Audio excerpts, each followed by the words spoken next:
అదే సమయంలో మీరు గాఢమైన ప్రేమలో పడ్డారు కదా? అవునమ్మా, మలయాళం డైరెక్టర్. అది కూడా ఎలా పడాల్సి వచ్చిందంటే, నేను డేట్స్ ఇచ్చినప్పుడు నాన్న నాకు తెలియకుండా వేరే క్రాస్ బెల్ట్ మణి అని మన హీరోయిన్ మీనా వాళ్ళ మేనమామ, ఆయన కూడా ఒక కాలంలో ఒక ఈ సి గ్రేడ్ టైప్ ఆఫ్ మూవీస్కి మంచి పెట్టింది పేరు ఆయన. నేను చేసే సినిమాలు కూడా సి గ్రేడ్ సినిమాలే అప్పుడు, బీసీ గ్రేడ్. మీరు అంత ఓపెన్ గా సిగరెట్ సినిమాలు చేశానని చెప్తున్నారు కదా, అది ముచ్చటేసని చూసి ఎంత నిజాయితీగా చెప్తున్నారని చెప్పండి మ్యామ్. ఆ టైంలో నాన్న వాళ్ళకి ఇచ్చారు, నేను వీళ్ళకి ఇచ్చాను. అప్పుడు ఆ లొకేషన్కి వచ్చి ఆయన రౌడీయిజం చేయపోయినారు, క్రాస్ బెల్ట్ మని. అప్పుడు ఇతను, నేను భయపడి ఏడుస్తుంటే నన్ను ఒక రూమ్లో ఉంచి, నీకెందుకు, నేను ఉన్నాను కదా, నేను సమాధానం చెప్పి పంపిస్తాను, వాళ్ళు మాకు చుట్టాలి అన్నట్టుగా అలాగే పంపించేసరికి, అబ్బా నా లైఫ్ని సేవ్ చేసి అతను దొరికాడు అన్నట్టుగా బ్లైండ్గా పడిపోయినా ప్రేమలో.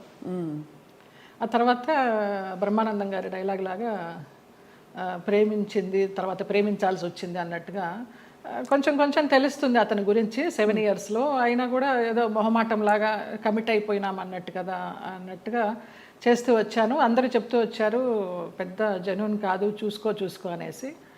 ఇక లాస్ట్గా అతను కూడా బ్లడ్తో లెటర్స్ రాసేసి, ఒక మన ఇప్పుడు ఆ హాట్ డ్రింక్స్ అవి తాగుతారు కదా, మన విస్కీ తాగే ఒక బాటిల్ లాంటి దానిలో, అది విస్కీనో మరి బ్రాందీనో తెలియదు, అందులో పాయిజన్ పోసుకుని తాగుతాను, ఇంటి ముందరకు వచ్చేసి చచ్చిపోతానని అంటే, ఇంకా అందరికీ ఇంట్లో వాళ్ళకి ఇష్టం లేకుండానే బలవంతంగా నేనే నగలు కొనుక్కొని, నేనే పెళ్లి బట్టలు కొనుక్కొని, జయకృష్ణ గారు కొనిచ్చారు పెళ్లి బట్టలు. అలాగా కేరళ వెళ్ళిపోయి చూడటానికి అమ్మ కొచ్చిన్లో, చాలా మహిమగల అమ్మవారు, అక్కడ మ్యారేజ్ చేసుకున్నాం. అప్పుడు ఇంట్లో వాళ్ళందరూ ఇంకా నామకే వస్తే వచ్చి అక్షంతలు వేసి భోంచేసేసి వెళ్ళిపోయారు. ఆయన కాపురానికి పంపించడానికి ఎవరు నాకు కూడా ఉండడం కానీ ఏమీ లేదు. నా అంతటి నేనే చేసుకుని, నా అంతటి నేనే వెళ్ళి, నా అంతటి నేనే వచ్చా బ్యాక్ టు పెవిలియన్. ఆ టైంలో జయలలిత గారు ఆయనకి మళ్ళీ, అంటే ఆయనకి మొదటి పెళ్ళే కదా, ఆయనకి ఇద్దరికి, అంటే మీకు కాలేదు, వివాహం కాలేదు, బట్ ఆయనకు కూడా ఏమి. అవును. బట్ ఏ ఇబ్బందులు వచ్చాయి మీ ఇద్దరు మధ్య? డబ్బు, వాళ్ళకి అప్పులు ఎక్కువైపోయినాయి, చాలా విపరీతమైన లావిష్నెస్ వాళ్ళకి. నేను మంచి 3 shift చేస్తూ ఉన్నాను ఆ టైంలో. నా నగలన్నీ అమ్మేసుకున్నారో తాకట్టు పెట్టుకున్నారో తెలీదు. సినిమాలకు వచ్చిన డబ్బంతా కూడా వాళ్ళే తీసుకునేవాళ్ళు, అమ్మ నాన్నకి ఇవ్వద్దనేవారు. అమ్మ నాన్న భయపడి పవర్ ఆఫ్ అటర్నిటీ రాయించుకొని, నీకు బిడ్డలు పుట్టిన తర్వాత నేను నీ ఆస్తి నీకు ఇస్తామంటే, ఆ పవర్ ఆఫ్ అటర్నిటీ ఎక్కడికి వెళ్ళి సైన్ చేశావు, అది క్యాన్సిల్ చెయ్యి, బిడ్డను కానీ అంటే, అతనికి తెలియకుండా నేను లేడీ డాక్టర్ దగ్గరికి వెళ్ళి, నాకు బిడ్డలు వద్దు, ఒక 6 months నేను కొంచెం జాగ్రత్తగా ఉండాలనుకుంటున్నానని, అతనికి తెలియకుండా నేను లేడీ డాక్టర్ దగ్గరికి వెళ్ళి ఆ పిల్స్ తీసుకొని వేసుకుంటూ ఆ బిడ్డలు రాకుండా జాగ్రత్త పడ్డా. ఇక తర్వాత 3 monthsకి గొడవలు, 6 months నుంచి కొట్టుళ్ళు, యాసిడ్లు పోస్తాను అనడాలు, గదిలో బంధించడాలు, ఇవన్నీ అయిన తర్వాత ఏడుస్తూ పడుకుని ఉంటే, అతను నన్ను చంపడానికి అంబాసిడర్ కార్లో తీసుకెళ్తున్నాడు. మా ఆయన ఎవరైతే ఉన్నారో ఎక్స్ హస్బెండ్, నిలువెత్తు బాబా. ఫస్ట్ టైం నేను కాషాయ వస్త్రాల్లో అంబాసిడర్ కారు ఇలా ఆపి, నేను కూర్చున్న వైపు డోర్ తీసి నన్ను గబగబగా లాక్కెళ్ళారు. ఆ మన్నాడు పరుచూరు గోపాలకృష్ణ గారు, చలపతిరావు గారు వీళ్ళంతా మన విరుగంబాకం పోలీస్ స్టేషన్కి ఫోన్ చేసి, ఇలాగ మా అమ్మాయి అపాయకరమైన పరిస్థితిలో ఉంది, మీరు వెళ్ళి ఆ అమ్మాయిని బయటికి తీసుకురావాలని చెప్పి అలా ఇంటికి తీసుకొచ్చారు నన్ను. ఆ బాబా సంఘటన అలా జరగడం, ఇక్కడ పరుచూరు గోపాలకృష్ణ గారు, చలపతిరావు గారు ఇలా సహకరించడం అంత యాదృచ్ఛికం. అంటే ఎవరో ఒకళ్ళు భగవంతుడు పంపిస్తాడు అంతే, ఆయన రాడుగా నేరుగా.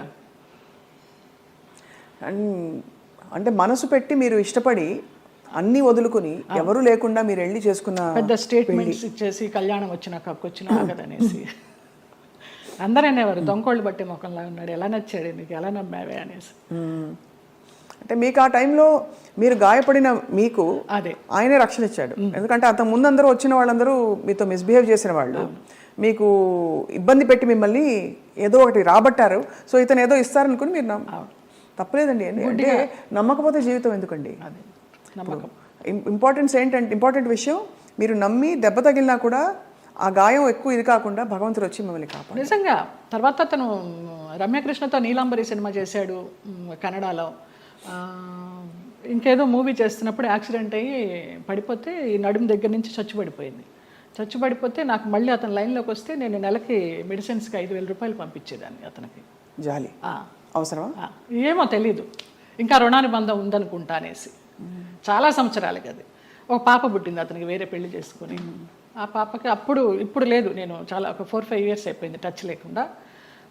13 సంవత్సరాలు ఎప్పుడో దాని పుట్టినరోజు అని అది ఇది అంటే ఇక్కడి నుంచి ఏమైనా పంపించేదాన్ని. ఆ పిల్ల అడిగేదంటే ఎవరు పంపించారు నాన్న అని. బాబా పంపించారమ్మా అనేవాడంట. బాబా గారు భక్తులా మీరు మొదటి నుంచి? నాకు రమాప్రభామ పరిచయం చేసింది బాబా గారిని ధవళేశ్వరంలో, నల్లబాబా. స్వతంత్ర భారతం అని మన నారాయణమూర్తి గారి సినిమాకి వెళ్ళినప్పుడు ఎందుకో గ్యాప్ వచ్చింది, నీకు ఒక బాబాని చూపిస్తారా అనేసి తీసుకెళ్ళారు ధవళేశ్వరం. అప్పుడు చూడడమే, ఆవిడే పరిచయం చేసింది. తర్వాత ఈ పెళ్ళి విడిపోతాను అన్నప్పుడు ఈ ఇన్సిడెంట్. తర్వాత ఇంటికి వచ్చి వారం రోజులు తర్వాత పడుకుని ఏడుస్తుంటే ఏంటి ఇలాగైపోయింది, బాగుంటాను అనుకున్నాను పెళ్లి చేసుకుని అని ఏడుస్తున్నప్పుడు ధవళ వస్త్రాల్లో నేను ఇలా పడుకుని ఏడుస్తుంటే నా పక్కన కూర్చుని ఆయన ఈ మడికాలు వేసుకొని ఇలాగా చేయి పెడితే నాకు కరెంట్ షాక్ కొట్టినట్టు అయిపోయింది. ఏం పర్లేదు నేను ఉన్నాను ఏడవకనేసి. ఆ 2 సార్లే కనిపించారు. తర్వాత 4 హారతులు చేసేదాన్ని ఇంట్లో, ఇంకెప్పుడు కనిపించలేదు నాకు ఆయన. కానీ మీరు చెప్పే ఈ సంఘటనలు ఊహించుకుంటే కూడా అంటే ఇంకా ఏమనాలో మాటలు రావట్లేదు. బాబా గారు వచ్చి పక్కన కూర్చుని ఆ అనుభూతి మీకు కలగడం, నేను చాలా ఫీల్ అయినా. మా స్పర్శ ఒక ఏంటో అంటారు కదా 1000 ఓట్ల కరెంట్ షాక్ కొట్టినట్టు అనేసి, అలా ఒక ఆరాలాగా వచ్చేసింది 2 సార్లు. బాబా గారి కోసం ఒక పాట పాడరా? ఒక 2 లైన్లు. ఇక్కడే ఉన్నారు బాబా గారు అనిపించే అంత అద్భుతంగా చెప్పారు మీరు. నువ్వు లేక నాథలం బ్రతుకంతాయోమయం, నువ్వు లేక నాథలం బ్రతుకంతాయోమయం, బాబా ఓ బాబా, ఇక నీ పరీక్షకు మేము పలేము, ఇటులి నిరీక్షణ మేము పలేము, నువ్వు లేక నాథలం బ్రతుకంతాయోమయం, బాబా ఓ బాబా. ఎంత ముద్దుగా బుజ్జి తల్లిగా పాడారు.